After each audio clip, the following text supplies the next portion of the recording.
He lived somewhere before creation began. And now that he has created, he is so big that he doesn't want to be vitally involved in running that which he has created. So he created an entity and delegated the creation to him to superintend on his account. It is on that note that man became part of the context. So when he created man to deputize him in ruling, regulating, and overseeing the affairs of creation. So he said, let us make man in our own image, after our likeness. Let them have dominion over the birds of the air, the fish of the waters, and everything that creepeth upon the face of the earth. So that which I have created, I am delegating to this being called man, so that he can run the earth on my account. This is why it's an error to blame God when things go wrong on earth. Because there are many people today who will tell you, if God is there, why is this so? Why is that so? It is so because man is failing in his duty as the governor of the earth realm. So the challenges of the earth does not have God to blame. He has man to blame.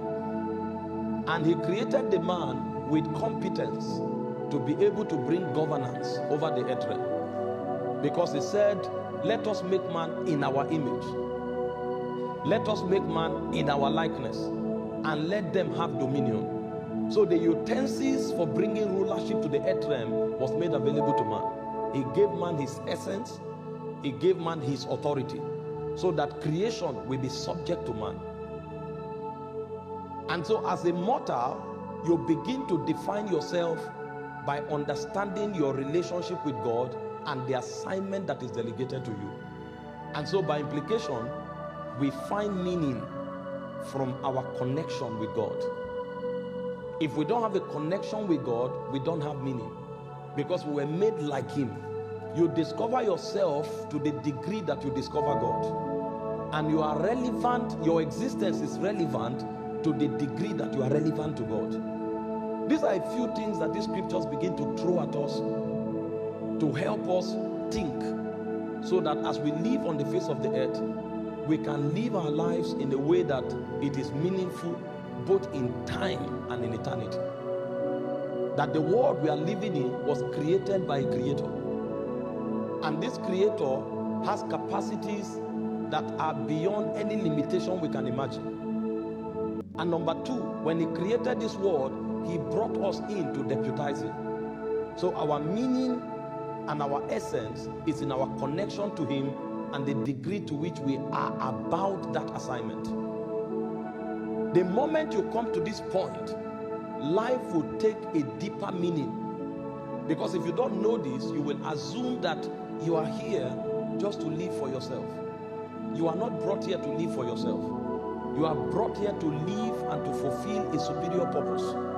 First of all, to stay connected to the one that made you, to sustain his identity. And then secondly, to carry out the assignment of governing the earth realm. If you are not doing these two things, then your existence will count for nothing. And so when we come for an apostolic conference like this, one of the things that is important to us is to help redefine who man is, so that he will take his place in the realm of God. Because as you will get to discover in the course of this conference, we were not the only princes that God created, because the earth was in motion before man came. If you study Genesis chapter 1, you will discover in verse 1, the heavens and the earth were created. And the whole project was concealed from creation. So there won't be another creator.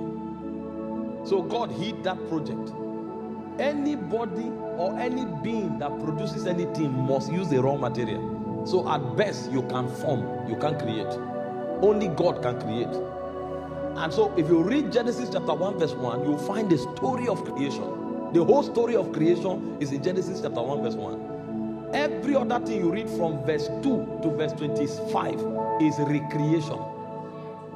Nobody knows the details of the story of creation, because if you do, you become a creator. So God hid it from us. And then he put a prince on earth to govern the earth. But that prince failed. before man came on the scene. The failure of the first prince or governor of the earth was what necessitated the coming of man, because the earth was judged. If you see verse 2, it says, and the earth that God created was void, and darkness was upon the face of the deep, and God came to recreate and to restore order. So those who blame God and say, if God is there, why is this happening? When the earth is destroyed, he usually comes to recreate it.